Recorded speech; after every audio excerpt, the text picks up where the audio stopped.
I was going to ask you, would this be the 3rd year in a row without an SEC team in the championship? And you think not. So I love that because there obviously hasn't been an SEC team in the last 2.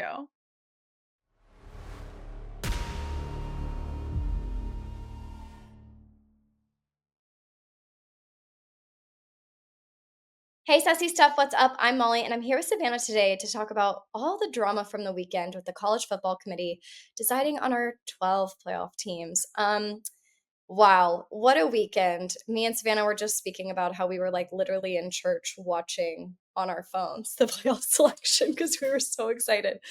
Um, I get it. I get the selection. I'm a little upset. I'm not so upset like Marcus Freeman to pull a team from a bowl game, but I mean, I'm upset. How are you feeling, Savannah? Um, there's things I like, there's things that I don't like, there's things that I understand, there's things that I don't understand. And I think that the bottom line is really unfortunately the fact that we have human individuals picking, so it will never be correct because human error will always be involved. And so if I set aside all of my personal vendettas and my personal feelings about everyone and the teams and the conferences that did and didn't get in, I unfortunately do think that they got it fairly right. There's things I personally do not like about what they picked and decided, but I think they did a pretty good job. I mean, I was pretty upset about obviously JMU and Tulane. Those two teams really didn't make any sense to me when they first came out, but then I was reading the rules, which per the rules, they have a spot. And that was more frustrating for me because when you looked at their schedule, like I was looking at James Madison's schedule and I was like, they're in over a team like Texas or even Notre Dame when they were playing teams like Coastal Carolina, like barely D1 teams, if we're being honest, like tiny teams. Um, it's really frustrating when you do see that. When you're looking at a team, even Kirby Smart was talking about how Texas and Notre Dame deserve to be in the playoffs. So I think this is just really like a rule issue. Like you just said, I think they did on a technicality get it right. It is quite frustrating. I would never in my life pull a team from a bowl game because I'm upset about a technicality when I'm not even in a conference. That's where I get a little like, come on, Marcus, like what's going on? Yeah, I think what makes it even crazier is that you said like for not being in a conference, which I do agree, but I also think it doesn't matter if you were in a conference. Kirby Smart didn't do this in 2023 when they were kept out of the 4-team playoff that they absolutely deserved to be in. And honestly, quite frankly, whether you agree with it or not, Florida State did too. They earned their way into that 4-team playoff just as easily as all those other teams. And they didn't do that either. And so I think the reaction by Notre Dame and Notre Dame fans in general has been crazy. I think the entitlement level is insane, and all they keep saying online is how, "Oh, they they are like the ACC needs us more than they need them. You guys get all this money and this, that, and the other." And I'm like, "How has this at all benefited the ACC in any way?" And they're like, your conference would be dead if it weren't for us." And it's like, well, as much as everyone here knows I am an ACC homer till the day I die, that conference means a lot to me. It's dying. It's going to die with or without Notre Dame. So Notre Dame is not the like deciding factor of this. And so I just think that their reaction and the way that they've handled the entire thing is truly crazy. And it's very much giving an impression of like, oh, when things don't go your way, quit. Be a quitter, give up. It's also giving leadership issues because everyone's like, well, Marcus Freeman didn't make the decision. Okay, well, let's say the players made the decision. Leadership issue because why do you have a team full of players that are sitting here opting out of a bowl game? Sadly, some of those seniors will never see another down of college football ever in their life. And they didn't know that their last down was played. And everyone's like, well, they can do pickup or whatever. Being a D1 college athlete and then going to play pickup football is not the same thing. Like I going don't to know. the YMCA.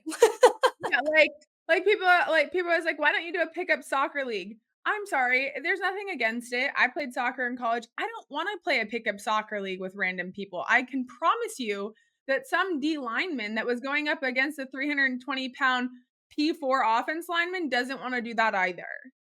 No, and it's frustrating because even like you said, even if the players were making those decisions, we're talking about players in between the ages of 18 and 23. Like they're kids. Like in so many ways, like we do have to remember that like they're young adults. They obviously are not critical thinkers. Clearly look at Georgia's roster. But anyways, I think when you're looking at this, there should be leadership saying there has to be an adult in the room being like, yeah, guys, that really sucks that we're not in the playoffs, but you know what? Like, let's go end out the season with a great bowl game and let's prep for next season. Like, let's get ready for spring camp. Like, how can we, or let's just get ready for the frickin' holidays. Like, let's have a big ass holiday party. And you know what? Now we can actually party hard because we're not in the playoffs. So enjoy the season. Um, I think it is. It's a lack of leadership, and maybe Marcus Freeman didn't make the decision. Maybe the AD did. I don't really know who made that. Regardless, Right. There leadership should have been issue. somebody with, like, critical thinking being like, "You know what? Let's just put on our big boy pants and handle this like we should." And You like know you just who handled you know who handled it super well? Clark Lee, the freaking head coach at Vandy. And the last thing I really wanna do is get on here and defend Vandy, to be honest, but he said, "No, it's a privilege, we get to play another football game." They got screwed out of being in the playoff. Their only 2 losses are Texas and Bama. Yeah, they didn't play in their conference championship. Yeah, they didn't do this. Yeah, they're mad that you can be mad that Miami got in over them, but, like, a lot of people got screwed, and Notre Dame is choosing to handle it ridiculously. yeah. How are you feeling with the selections, like, first round? Like, how are you feeling like this playoff is gonna go? Because there are teams like James Madison, Tulane, Miami, like, there are which Miami, like, people are so upset about Miami, man. I was reading all the tweets yesterday. I was like, "Why are we mad about this?" No, you shouldn't be mad about it. Everyone's like, Notre Dame was playing better football at the end of the year. Okay, I don't care. They played week 1 and Miami won the head to head. And people are like, well, that matters who's playing better football now. Okay, well, then if that's the answer, tell me when in the season games start mattering. Like, ridiculous. Okay, truthfully, how do I feel about it? I used to be a believer that the group of 5 should have their own playoff, and I absolutely disagree. I was proven wrong this year. Everyone taught me why that's not a thing and shouldn't be a thing, and that they should always have a spot in the CFP. And I am so wholeheartedly behind that now. If you want more information on to why, I would highly recommend listening to a podcast by the Group of 5 guys. They explain it very in depth. Basically, the Group of 5 is Power 5 is FBS Division 1 football. They deserve to have their one spot. With that all being said, I think 2 spots is too many. I don't think that they should have got 2. I think they should have got their one. And the last one should have been up for grabs between Vandy, Notre Dame, and BYU. I will say this, I think it's very telling that the ESPN and SEC media deal has screwed college football from the sense that, like, Alabama is the only conference team that lost their conference championship and didn't move down in the rankings. BYU did, Ohio State did. Everybody who lost moved down. And so I just think, again, I don't not think Alabama deserves to be in. They have a win against the conference champion. I think they're a very good football team. I love Kalen DeBoer and the staff that he has. I want to see Alabama succeed. But it's just very interesting that my only other thought, because I'm going on a long tangent because I want to hear your thoughts, is that first round buys are shady. First round buys are a shady business. Every single team lost last year who had a first round buy. And if that happens again this year, I guarantee something changes. I when everything was coming out, I work part-time for a pastor. He's a diehard Ohio State fan. Like diehard. Like we watched week 1 together. Like it was a whole thing. When we saw who Ohio State was gonna be playing because they have their bye, we laughed. Like, we were like, "Regardless of whatever team they're playing, like, they'll win. Like, this is actually annoying." Or it could go the other way, it could be an underdog situation, I doubt it. I think this playoff season is so freaking rigged in a way of, like, those teams that do have a bye, I think are gonna be wildly successful, and I think we're gonna be looking I mean, I don't know, it's tough because who plays Georgia? Sorry, I'm trying to think. Oh, they'll play Tulane or Ole Miss. Yeah, yeah, yeah. Ooh, okay, so they're gonna be Okay. playing Ole Miss. That's great, good for them. That's gonna be an interesting game, but I just don't see like, Ole Miss is having, obviously a moment right now with staff changing and they just lost their head coach and their offensive coordinator. So there's just like that I don't see that being a positive for them in this instance. So I think Georgia's obviously going to be playing. And then I so Georgia and Ohio State, I don't know. This is tough for me. I'm feeling a little iffy about the entire thing, specifically because I feel like those spots that were given, like you were saying, like 2 spots is a little wild. 1, I get. 2, I'm like, "Okay, well, now we've got 2 teams that, like, arguably maybe shouldn't be in the playoffs." Like, just looking at their strength of schedule, like, this is kind of wild and also gonna be, like, an easy first round for some of these people. Like, Oregon and James Madison, come on. I like, I that's never wanna underestimate a group of 5 when they have nothing to lose. I yeah. will say that. But I do think that Tulane and Ole Miss playing is interesting, especially since Ole Miss already destroyed them. However, it is very hard to beat a team twice in the same season. It's probably even harder when you've lost your offensive play caller. Well, wait, So then how do you feel about Alabama, Oklahoma? it's very here's the deal. Of the every single conference championship game, the only team that lost twice was BYU. Every other Power 4 and Group of 5 conference champion that was a rematch, the loser of the first game won the conference championship. And so like it's not everyone's like, "Oh, no, it's not."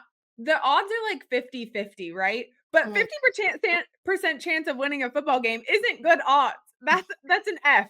That's literally an F. Um, and so I'm just like, these teams have nothing to lose, and I will take the loser of every single one of the first round matchup to It win this sucks, round. like, I personally, even as a Texas fan, like, I'm looking at Alabama, Oklahoma, those are, like, the worst people to root for. Like, I actually don't want either of them to win, and you know what? I want Indiana Fair to be enough. I loved watching Indiana, Ohio State last week. That was amazing. That was the best of the year, I feel like. It was just so great, and what a young team they have. So I'm excited to see them. I hope that they are able to go all the way. Um, I don't know. This first round, like you said, the bye weeks are hard because I don't know. I feel like it gives them, depending on the teams that have the bye week, I feel like they kind of maybe feel like they're sitting above everybody else. And I think there's a little bit of pride and ego that goes into this. We'll just have to see. I'm not feeling so great about this playoff season. If I had to guess, like who's going to win the national championship right now, my money's on Indiana. I don't know why I just feel strongly about this. My money's on Indiana. Interesting. Who would I pick? Okay, Texas Tech is beating either of those teams. Mm. Alabama, Oklahoma, Indiana could go any which way, to be honest. That one I am confused about. Um, I think if Oklahoma wins against Bama, Indiana has a better chance. I think they would I have agree. a better chance of Yeah. beating Oklahoma than they would Alabama. The Ole Miss Tulane game, like, I am not counting out Tulane. There is too much going on, and, like, I'm not even, like, a Tulane homer, like, I don't care that much about Tulane.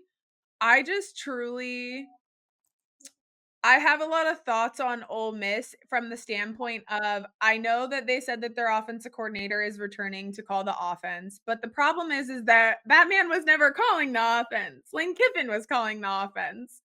And second, like, it feels very emotional. And third, they have a lot to play for, right? They have a lot to play for in their new coach, and I get it. But again, they already beat Tulane once. And so I don't want to count Tulane out quite yet. But I Um, just have to say that I'm looking at their schedule right now. Tulane's only truly hard game was Ole Miss this season. absolutely. I mean, So hey, they also played the ACC champion Duke. that's fair. That's fair. And I'm But just no, looking I agree. yeah. This those games could go either way. I'm with you. I'm not counting out Tulane specifically because of the coaching issue, and I think things have just been stirred. Ole Miss could surprise us and be like, "We didn't even need Lane Kiffin." Like, they could Absolutely. completely do a 180, which I Yeah. think is great, but I feel like right now they have, like, somebody's dad stepping up to the plate to take this position for the playoffs, and that's wild. And for what it's worth, I don't know that that game matters because I think Georgia demolishes either team, Yep, truthfully. yep. So, Texas A&M, Miami, I actually think that people are probably, like, really banking on Texas A&M to win this. I wouldn't count out Miami, and I'm not even saying that as, like, the ACC homer in me. I have had the opportunity to see both Texas A&M and Miami play live more than once each team this year, and, like, the defensive line for Miami is one of the best defensive line I've ever seen in my entire life, and I have watched a lot of college football. Like, their D-line is incredible. Bain Jr., the edge rusher is phenomenal. Like, he will be a first round draft pick. I think he's probably the first defensive lineman off the board this year, not even kidding. Um, and I have watched Texas A&M, and I have watched them give up, I think, 30 points to Utah State, and I have watched them lose to Texas. And Mhm. so I think that a lot of people originally thought that Texas A&M was unbeatable, but they've shown that they are very much beatable, in my opinion. It is there, and that is a different time zone and things like that, but I wouldn't count Miami out, and I wouldn't count either Texas A&M or Miami out of a game against Ohio State. Yeah, I would personally love, because I think whoever I would love to see a Georgia Indiana matchup at, in this bracket. That's what I would like to see. I would like to see that because I just don't care to see Ohio State anymore. They get on my nerves. Just everything about Ohio State's annoying. They're always in the comments of the Sassy Stuff show talking a bunch of smack about the Really? SEC. Yes, last year it was our number one haters were always the Ohio State fans for whatever reason. I don't know what we did to them that was so I think it was just the fact that they had to play Texas that they were so upset. Um, this year though, I would like to see it's obviously going to be Big 10 versus SEC. That's just what's going to happen. I would hate to see Georgia win a national championship. There's something in me as a Texas fan that just like that makes me want to vomit. So I would like to see Indiana in that. But that's who I'm hoping to see instead of Tech. Like I would love to see Indiana playing Georgia. That's my goal prediction. I was going to ask you, would this be the 3rd year in a row without an SEC team in the championship? And you think not. So I love that because there obviously hasn't been an SEC team in the last 2. Nope. So you Yeah, think they're gonna break that streak this year? I think so. I think Georgia will beat Ohio State. I do, but we'll see. Okay. Yeah, no, I think that Matt Patricia is a great defensive coordinator for Ohio State, honestly, like, as a Detroit Lions fan, I have personal gripes with that man, but he is a great defensive coordinator. He was also a great defensive coordinator for the Patriots. I think I mean, I'm gonna be honest, Georgia is my favorite team to root for in the SEC, so this is absolutely biased, but I do hope they win, and I love them as well. I love that college town, I love everything that has to do with it. I think Kirby Smart's a good coach regardless of the off the field situations. But But in your head, could either Miami or Texas A&M beat Ohio State in that second game? Or do you see yeah. Ohio State moving forward? No, I think that that will end up being the closest one, to be honest. I absolutely think that Miami and Texas A&M have a chance against Ohio State. Because like I said, I think that outside of Georgia, Texas A&M and M and Indiana are the most well-rounded teams, right? Mhm. Like, they have the best all around. But Texas Tech has an insane defense, and actually, I take that back. I don't think Georgia includes in that because Gunnar Stockton was shut down by Georgia Tech. So, let me rephrase. I think that outside of Indiana, I think Indiana, Texas A&M, and Texas Tech are the most well-rounded programs of these teams in the playoff. I think that Ohio State has a very good defense. They have a very good wide receiver core. I think that the bottom line is that when you have a true freshman quarterback, they're going to make true freshman mistakes, and you just don't get to decide when that is. And so if that happens to be in this game against Texas A&M or against Miami, then it could go Texas A&M or Miami's way. Agreed.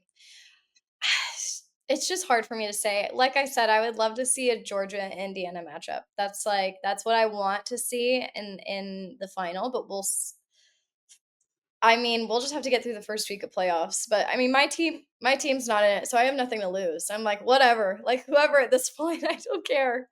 Same. I mean, if I really got to decide, I would love to see Texas Tech win or at least be in the final. And the main reason is just because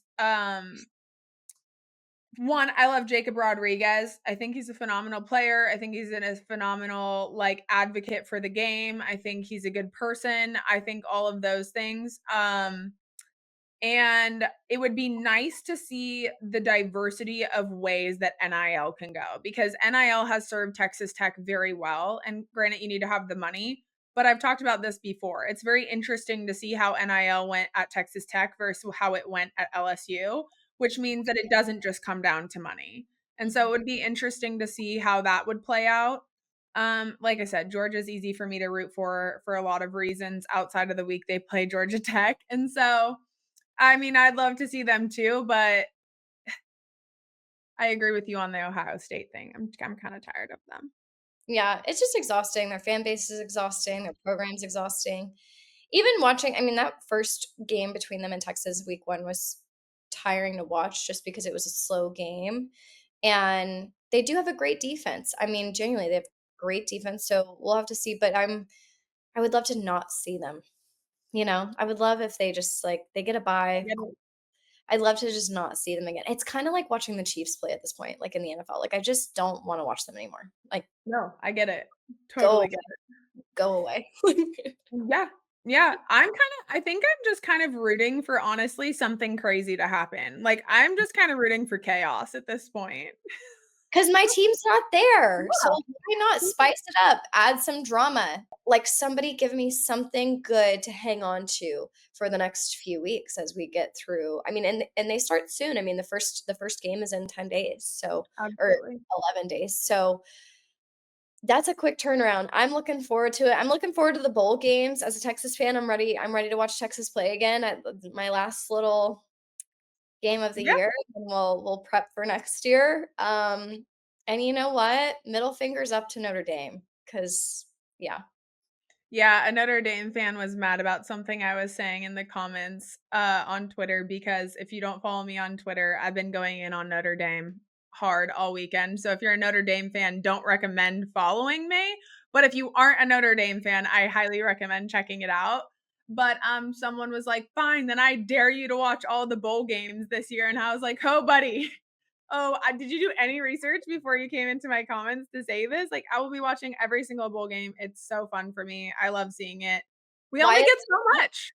and why is that a punishment? That is so ridiculous. Like, yeah, because you're an anti Notre Dame fan, like you have to watch all the bowl games. Like, what an idiot. Yeah, I can't with the Notre Dame situation. And like I said, their attitude is so uppity. I just can't. And so you know what? They're like, we're gonna leave you and we're gonna be independent by ourselves without the ACC. Good. No one's gonna schedule you. Go deal with that. Have fun. Literally no one cares. The only No. thing good you have going for you is the fact that your head coach is really, really attractive, and that's about it. So Good-looking guy. Which now I'm like, is he? Because he's a quitter. right. That's a little emasculating. Like, Yes, what is that? yes, and I love how their main statement was like, "We're gonna prepare for next year and not do our bowl game." And you wanna know something that's crazy? Is that if you make a bowl game, you get an extra 15 practices that non-bowl eligible teams do not get. Spring ball is also 15 practices that you get. You get an entire extra spring ball to focus on the development of your new team that you will have going into the 2026 season. So your reasoning for opting out doesn't even like align with how college football works. And so it's just like if you're going to have all of these claims, like at least make them make sense. Amen. Yeah. Any final thoughts? God bless the CFP, you know? That's all. That's Yeah, yeah. I think it will change next year, to be honest, for what I it's could worth.